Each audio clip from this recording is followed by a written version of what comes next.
first one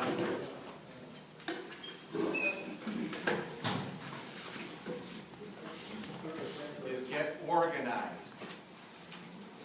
In this day and age, I mean, I just had a meeting with a tech person who is trying to help us get organized electronically. How much of our life is online and on computers today? Quite a bit. And some places make you change them regularly. But if something happened to you today and we needed to get access to those online accounts and we do not have your passwords, what do? We have this new legal term, screwed. Pardon my French. So the first thing in getting organized is just listing out what are those passwords and letting somebody know where you store them. I had a very good friend who said that's not a problem. I have the whole list written and it's taped right on the screen of my computer. Worked for him. But the other thing that's really important with getting organized is where are things? In my office, we do a lot of estate settlements. And I have a team who have become very good detectives because we can't find things, or families can't find things. And so getting that list of where things are is really, really important. And also, who do we call? Many folks have retired here to Door County, and they may have accounts somewhere else. Well, who do we talk to about those accounts? If you have a broker or a CPA, I met with a client the other day whose CPA is still back in Illinois. Well, if something happens to them, do we know who they are? Do we know how to get a hold of them? Because this is a really important time. If something happens, we got tax returns that have to be filed. So how are we going to get that done for you? How do we make sure that we have all of the right information? And one thing that we run across frequently in our office is old life insurance policies. We have one right now where it was taken out back in the 30s. It was taken out by Grandpa, who died in the 50s. And he named his son as the beneficiary, who died a few years ago in his 90s. Let us know about those kinds of things. Find them. Deal with them. And beneficiary designation. We're going to talk about that in a little more detail later, but hopefully you are all aware that a beneficiary designation is a very, very critical form. It is so important. In this green folder, in the back side on the right side, there's an article that I have written called The 6 Biggest Beneficiary Designation Mistakes. And the first mistake is we can't find the form. And if you can't find the form, you would think that the plan administrator would always have a copy of that form. Wrong. How many of these big companies have merged, gone out of business, sold to somebody else, and while that merger is happening, Bob's form is there, and they say, oh, Bob Ross, he's a really important person. We're going to make sure we take care of this form and don't ever lose it. I don't think so. I'm just another piece of paper there. So making sure that you have those beneficiary designation forms, because there are 2 really major assets that I see in almost every single estate plan: retirement plans and annuities. And where those go are not governed by your will or your trust. That beneficiary form is critical. And to show you how important that form is, there was a case that went all the way up to the United States Supreme Court called Kennedy versus DuPont. There was a fellow by the name of Mr. Kennedy who worked for DuPont Corporation. And while he's working there, he had his pension plan. Well, who did he name as his primary beneficiary? His wife. Well, guess what happened to 50% of marriages in this country? They got divorced. And in the divorce decree, the judge ordered that that plan go to the husband. The wife signed a waiver form saying, I waive any interest in that form. Life goes on, he dies. What is the one thing he didn't do? He did not change that beneficiary form. And if you think one lawyer is expensive, wait till you have a whole team of them that go all the way up to the United States Supreme Court. And what the Supreme Court ordered was that even though the wife signed a waiver, there was a court order by a judge saying it all went away from her, she got it. Because he did not change that form. So that's part of being organized. And in this day and age, multiple times that your plan will probably get moved. Once you retired, that plan moves somewhere. Most companies say, we love you while you are an employee, but when you no longer work here, we really don't want to deal with it. So move your plan somewhere else. So every time you move that plan, you have to do a new beneficiary form. So that form is critical.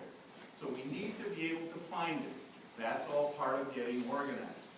So it's passwords, where are things, who do we call? All very critical. And have that somewhere where your family can access it. So that they know where to look, where to get started if you become incapacitated or die.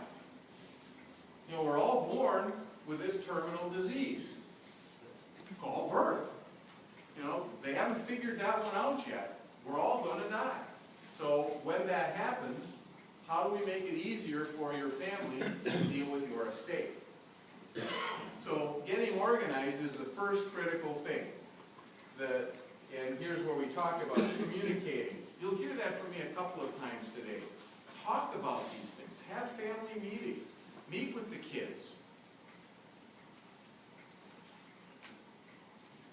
So here's some of the things that we like to have you write down. Who are the contact people, financial information, passwords and security codes, and just where are documents?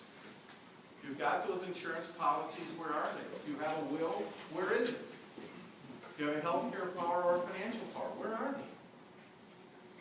Because all of these documents are wonderful documents, but if we can't find them, what good are they?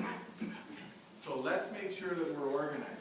Then the second thing we want to do is, and I talked a little bit about this in this our digital age, I just learned in a seminar I went to the other day that there are a lot of online accounts that have some value.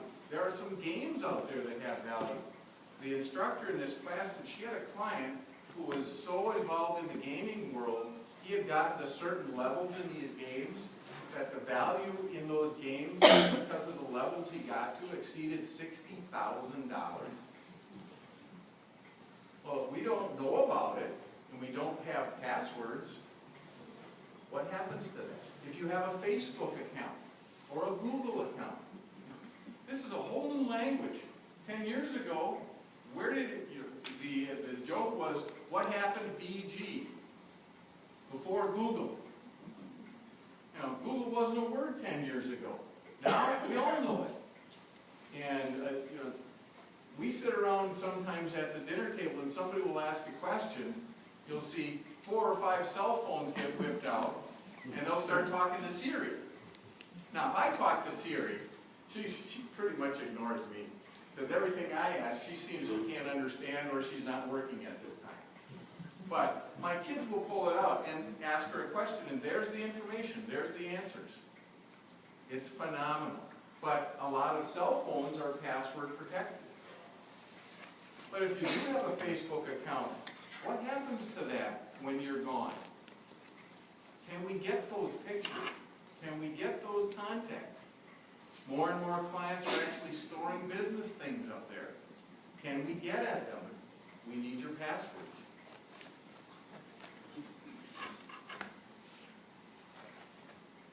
So, I said there were 3 critical things. The second one is health care. Hopefully everybody has heard of something called HIPAA. HIPAA is the medical world equivalent of privacy. And what that says is that your medical records are private. And even between a husband and wife.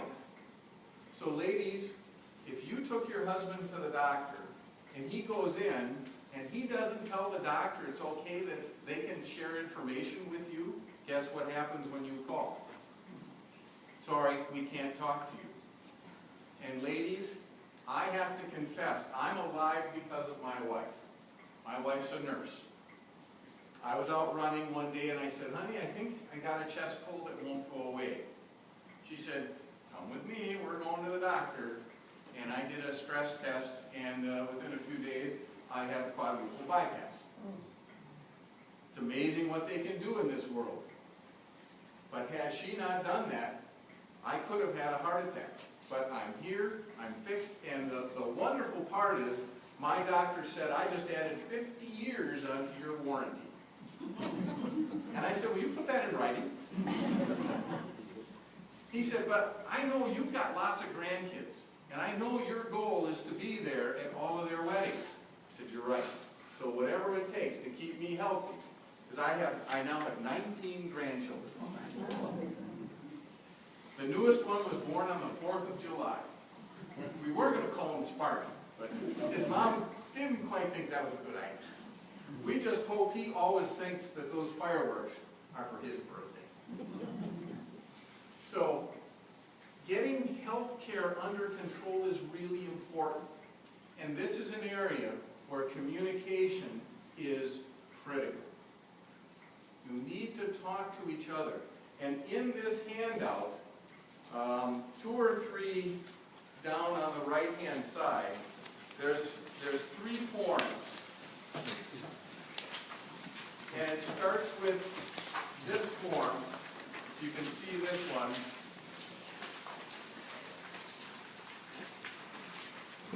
We call this our decision tree.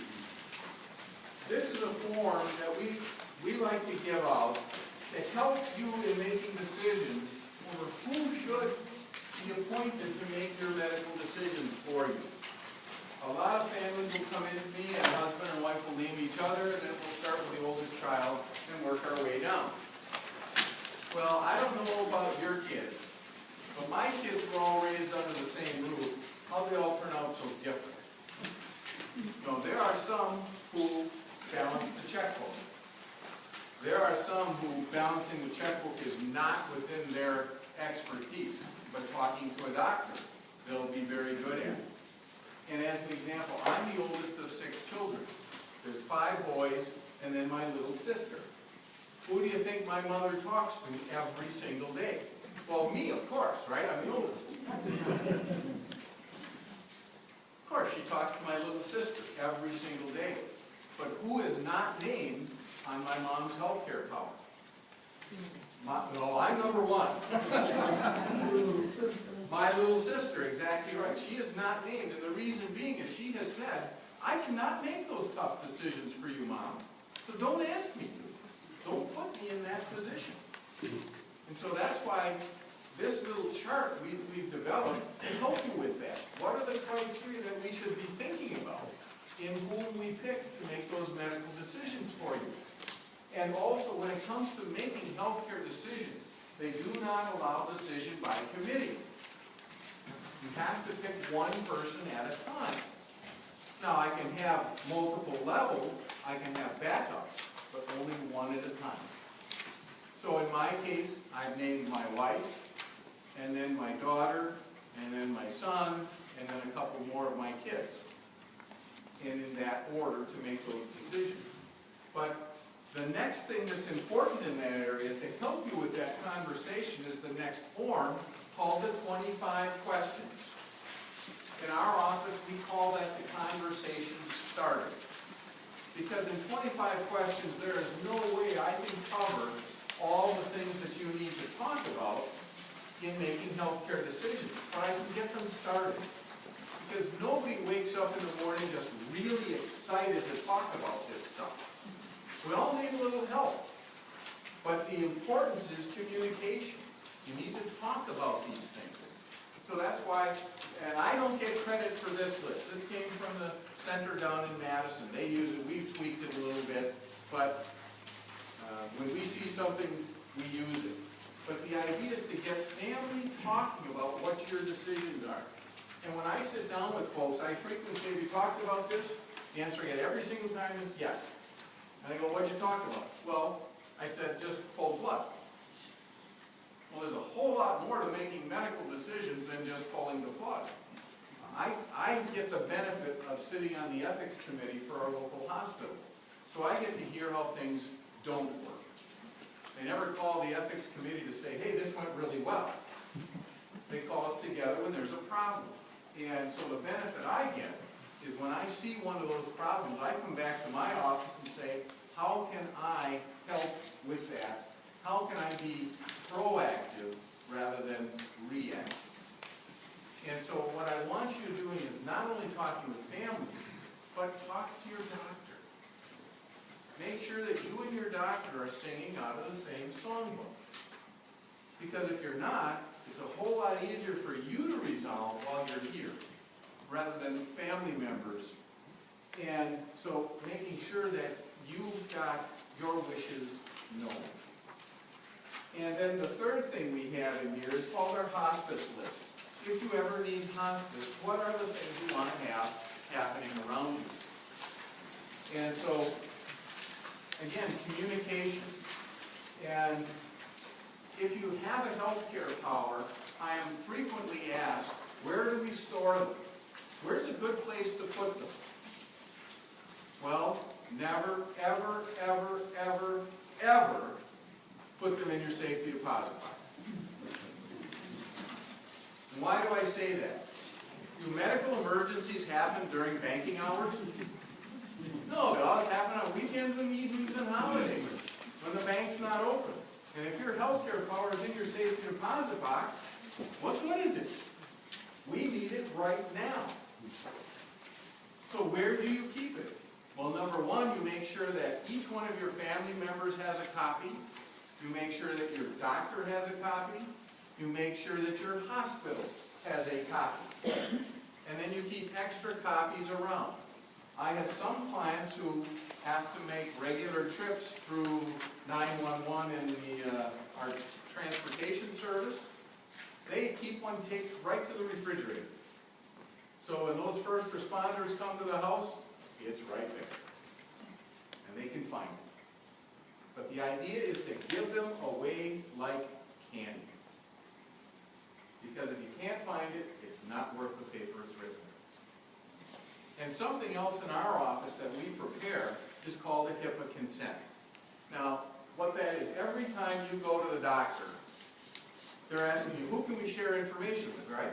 You've all been asked that question. The problem is, every time you fill that out, it's only good for that visit. And when I see those forms, there's usually 2 or 3 lines on it. Well, I've got 6 kids. 3 lines, I'm not going to fit 6 kids on 3 lines. Plus, I've got my mom who still wants to know. I've got a couple of brothers who still are interested. And so I've got a long list. So I've actually, in my office, developed a form called a HIPAA consent form, where I have a long list of people that the doctor is authorized to talk to. It doesn't mean that any of those folks can make my medical decisions, but they can at least find out what room I'm in and get information from the doctor, what's going on, what's happening. So it's important to have those kinds of things in place. And in our office, when we prepare an estate plan, we prepare a red book. And so I tell everybody, you keep that red book right on your shelf so that it's readily available with everything in it. The healthcare power, financial power, your trust, memorial instructions, location lists, all kinds of wonderful things. So then, the third most critical thing is a financial power. So for husbands and wives, how do we typically own things? Jointly, right? So that means that if husband's in the hospital, wife, you can sign for him, right? I heard, uh-oh. I won't ask for a show of hands, but I suspect there's a number of folks who have actually signed for their spouse. We've seen that happen. I've had a few husbands retire, when they actually signed something, the bank called and said, that's not the signature we've seen for the last 30 years. So let's make that legal. And you do that with a financial power of attorney. And typically husbands and wives will name each other to sign things. And when I prepare a financial power, I actually give husbands and wives literally the authority to sign each other's names. My wife and I were getting a home equity line of credit. I went over to the bank and I said, here's the, give me an appointment so I can go and do this. And they asked me, is my wife coming? And I said, no. Well, she needs to know about this. I said, she knows. Well, we're going to call her. By all means, call her. And they did. Is Bob doing this? Yep, he's doing that. That's his job. He's got to take care of that. Are you coming? No. He's authorized to sign for me. And in the financial power that I prepare, it actually says, I can sign her name. Now, I could sign Bob Ross as power of attorney for Cindy Ross, or Bob Ross can just sign Cindy Ross. Little trick that I put in my financial powers that you don't see often. Now you got to be careful with something like that. You know, we got to make sure the marriage is in good stead and everybody gets along, but it's frequently has saved so many headaches. You know, and if ladies, you've ever called up and said, I need to find out about husband's retirement plan, or I need to make some decisions on the health insurance, they're going to talk to you. So you got to have these kinds of documents in place. Because guess what happens if you don't have a health care power or a financial power? Who's going to make those decisions for you? Any idea? Stranger? Yes. The court. Exactly right. Become very good friends with the judge. Because the judge will be making those decisions for you. And we have wonderful judges here. But I want my family that knows my wishes making my decisions. And again, if you think one lawyer is expensive, wait till you're in front of a judge. That means there's typically 2 lawyers and a doctor. So now we have a really expensive team sitting in front of that courtroom. So it's important that you get these things in place. And I tell everybody, these are things you need to do today. And they have nothing to do with a will or a trust, because they're while you're alive. Wills or trusts are typically things that happen later on, you know, once you're gone. So get those 3 things in place. You are worlds ahead. And we see frequently powers of attorney prepared by folks who aren't necessarily experts. And if you have the state power of attorney form, one of the limitations in that is you cannot make gifts. And I want to talk a little bit about medical assistance planning and nursing home planning. Because a week doesn't go by that I have somebody calling me up saying, I am concerned about the nursing home. Well, 10 years ago, nobody had nursing home stories. Today, everybody's got them. Because we know somebody or a member of our family is in a nursing home. And anybody have any idea of what nursing home costs today?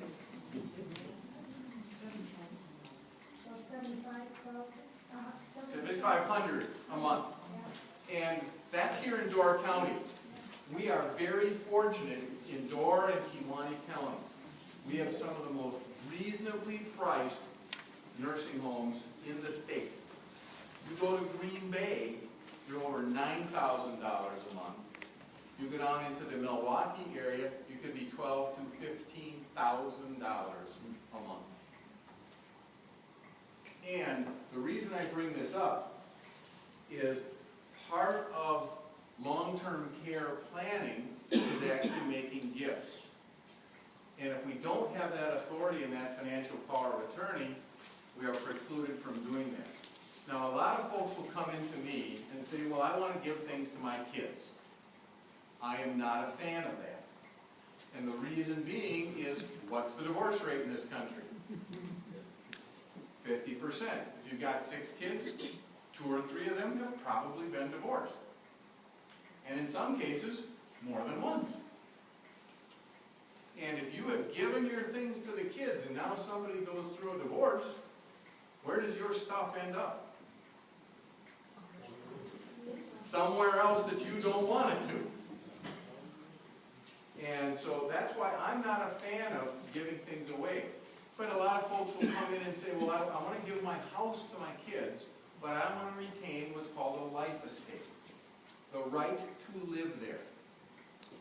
And before August of a year ago, that technique was okay from medical assistance.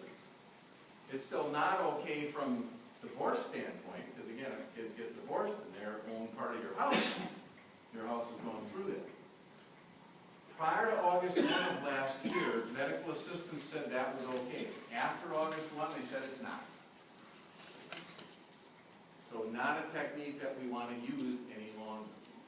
I was not a big fan of it even before then because, in my office, to be a senior, you have to be age 85.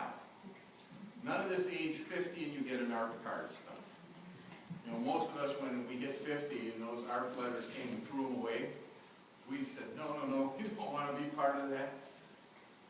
But the reason I pick age 85 is we have some very good statistics that tell us that 1/3 of those over the age of 85 are in a nursing home full-time. That's where they live.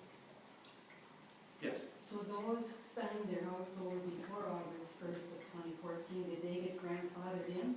The question is, for those that signed the house over before August of last year, yes, they are grandfathered in. The state tried to change that rule and say even those done many, many years ago weren't, and there was such a hue and cry that they had to come back and fix it and say, okay, only from August 1 forward.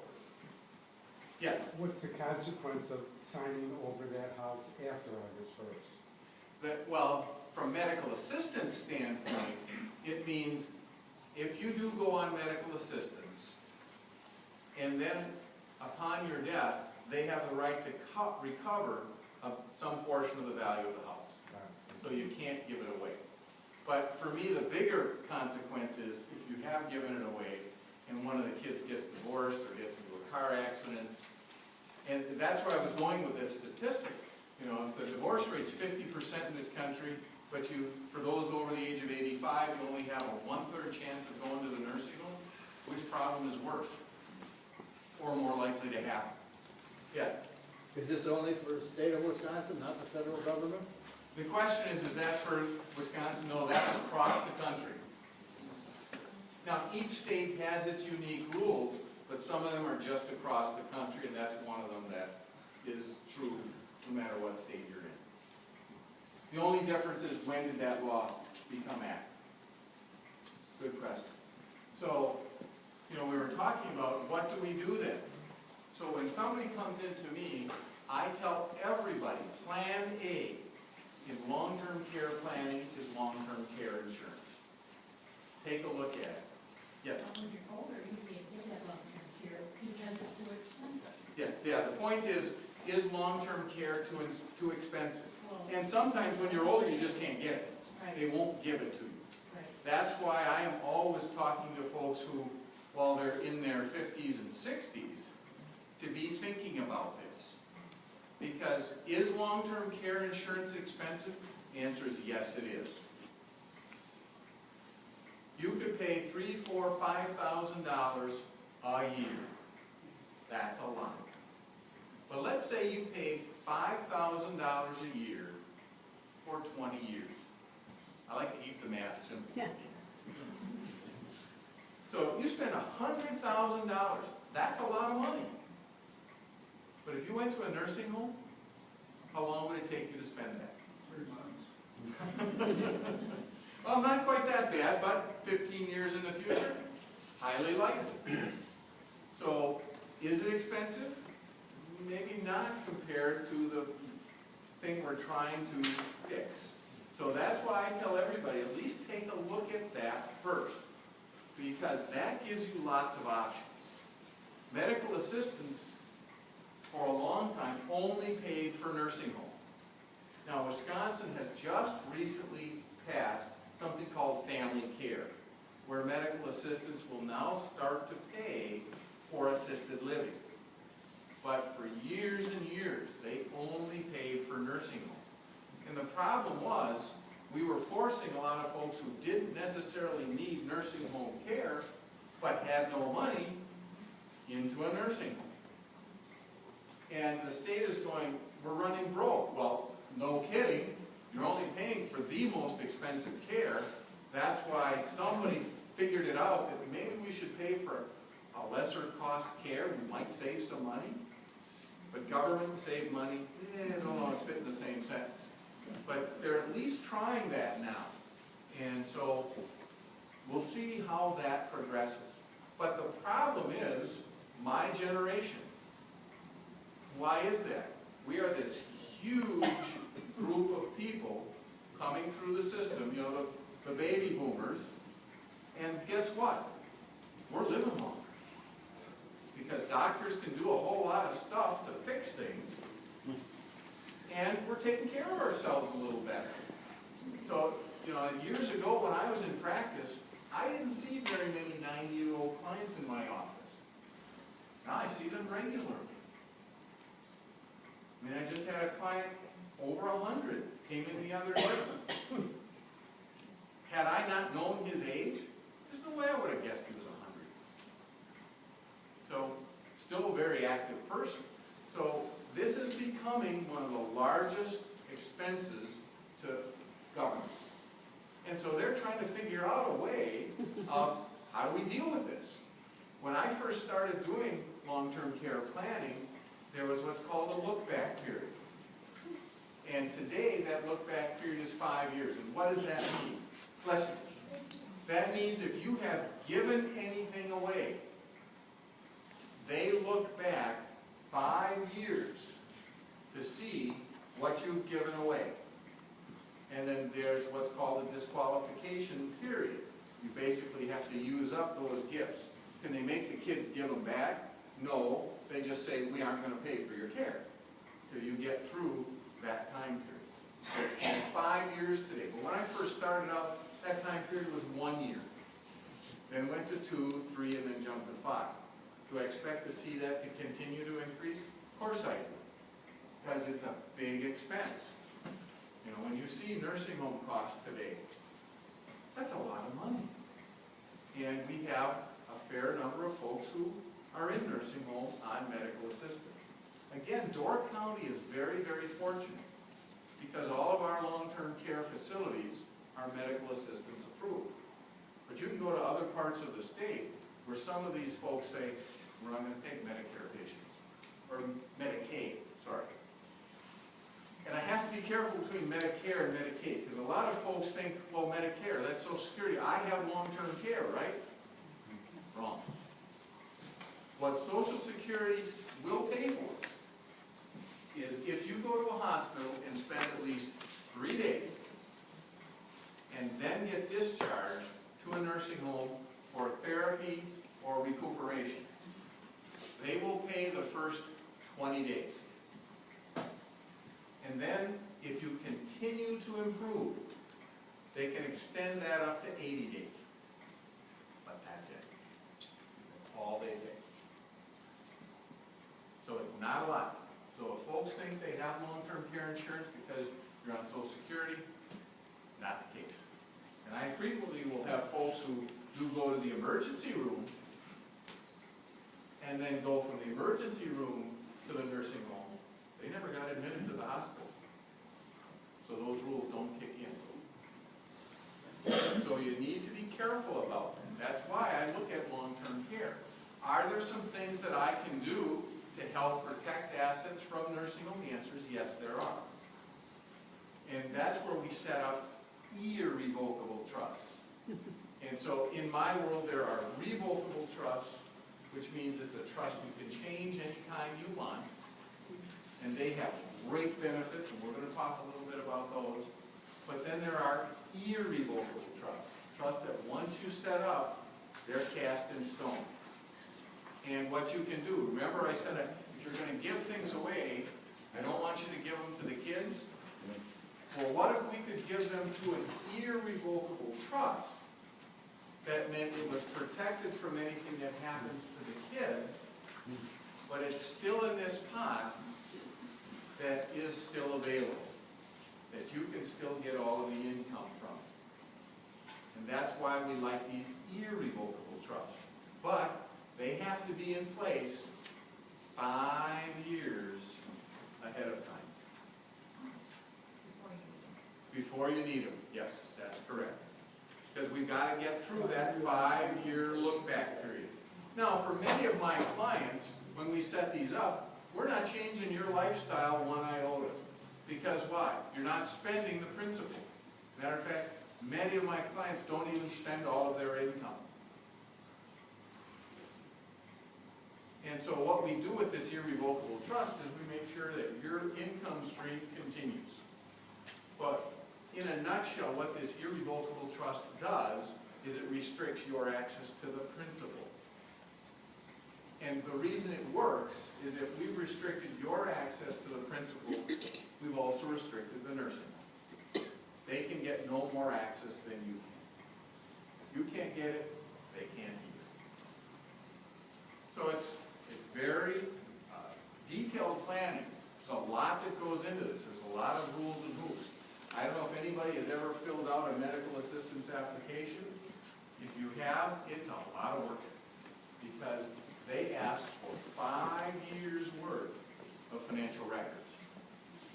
So we have to go back and recreate all of those records. And what are they looking for? Have you given anything away? That's what they're looking for. And when they say given anything, they mean to anybody, even church. You know, Christmas gifts, birthday gifts, technically count.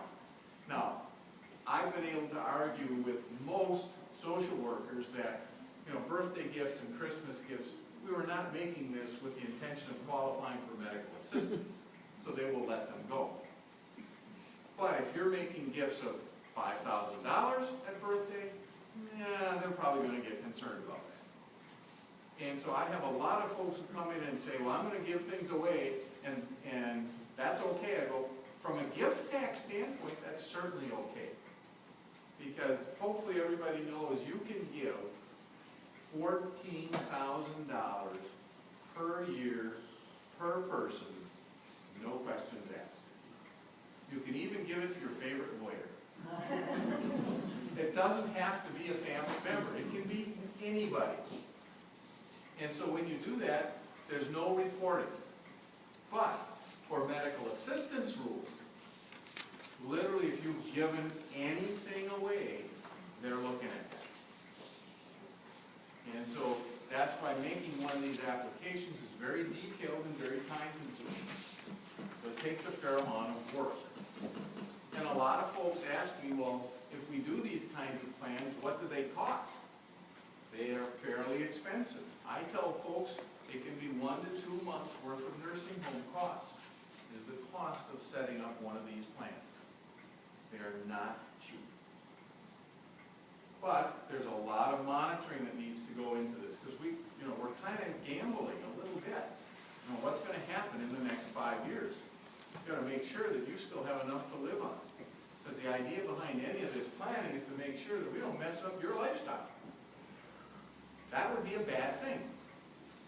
So we've got to sit down and spend a little bit of time with you and say, what is your lifestyle? What do you plan on doing?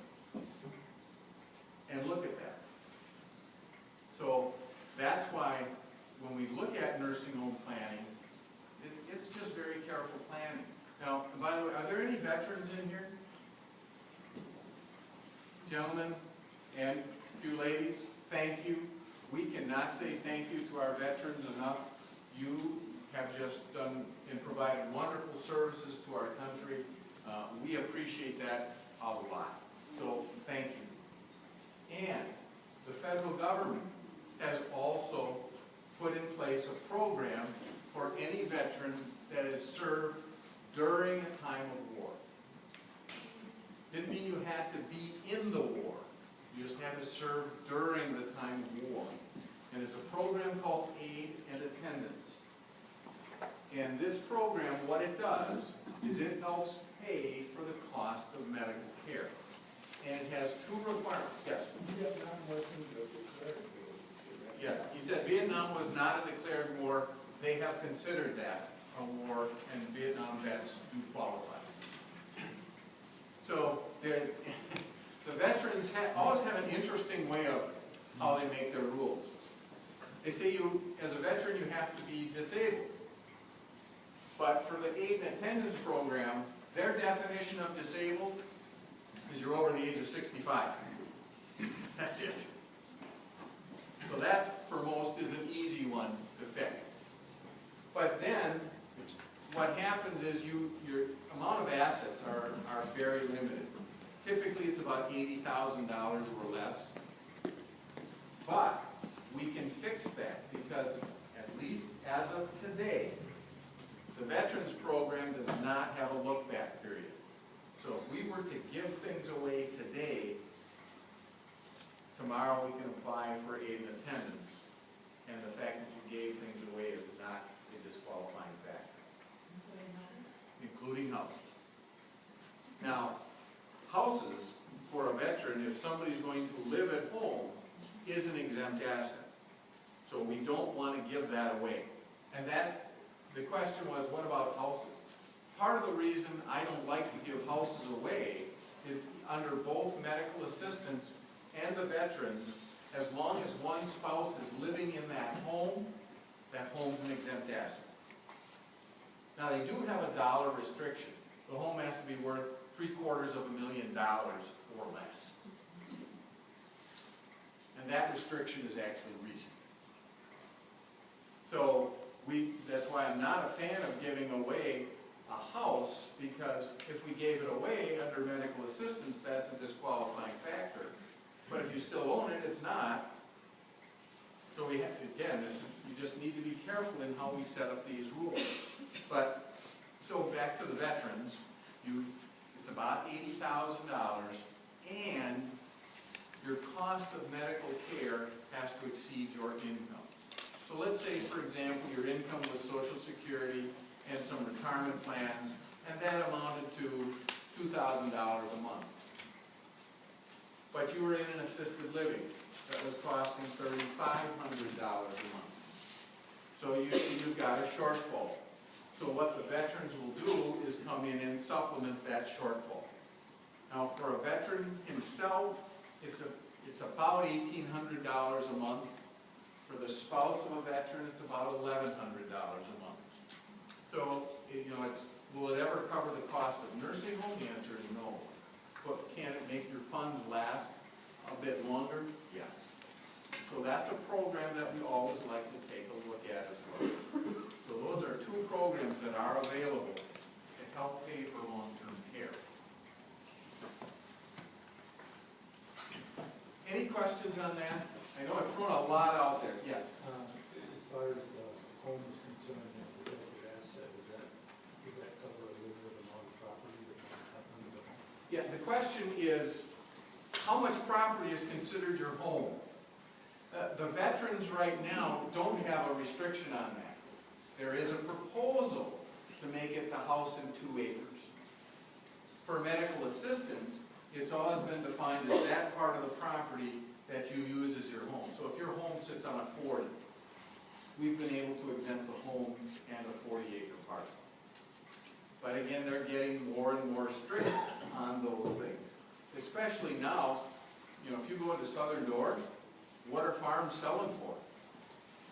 I mean, we're seeing some numbers that are getting pretty high for farmland.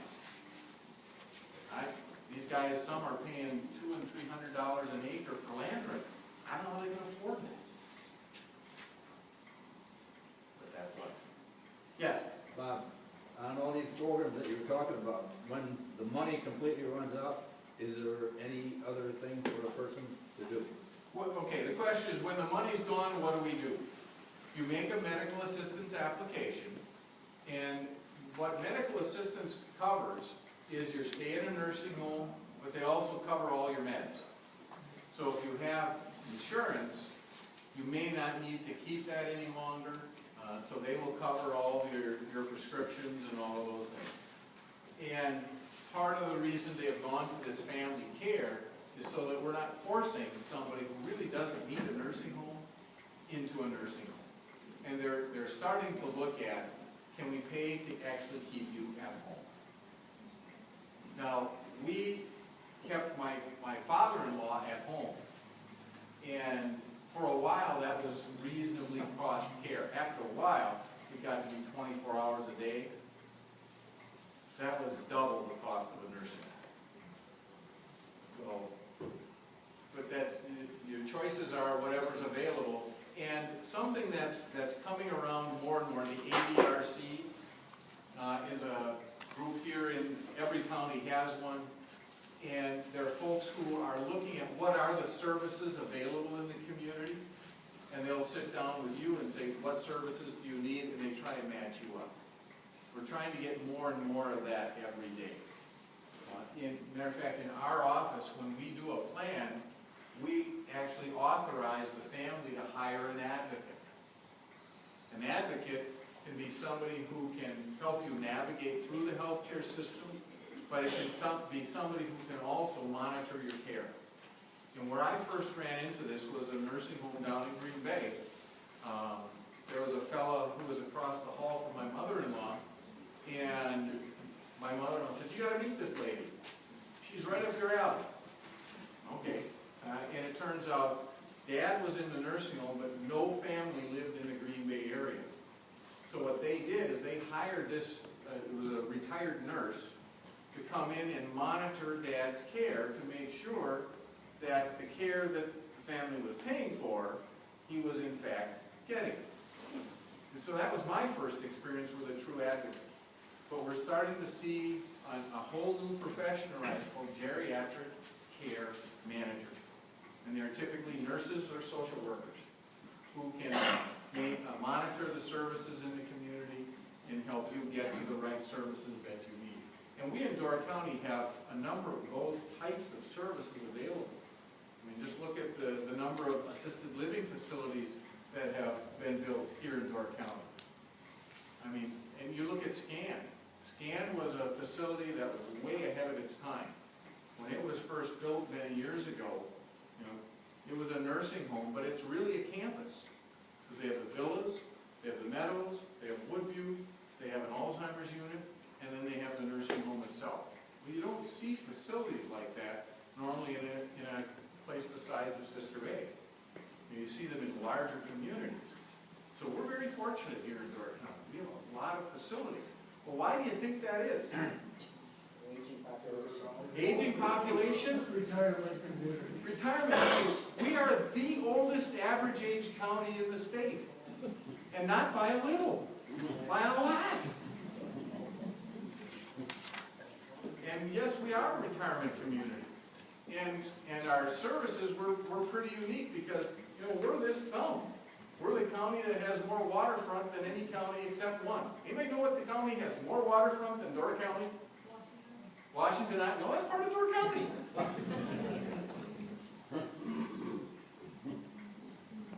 Any idea? Madison? No. Bayfield? Well, I'll give you a hint. It's not in Wisconsin. Matter of fact, it's way out east. Long Island. 900 miles. But other than that, Door County has more waterfront. So we're unique. You know, you can't spread out and go other places to get services. I mean, you can't get lost in Door County because you're eventually going to run into water. You know, if you're on this side of the bay, you're on an island. But that's why we're seeing more and more of these kinds of services. We're seeing more hospice units come out because there's a need for them here in Door County, so we are seeing them.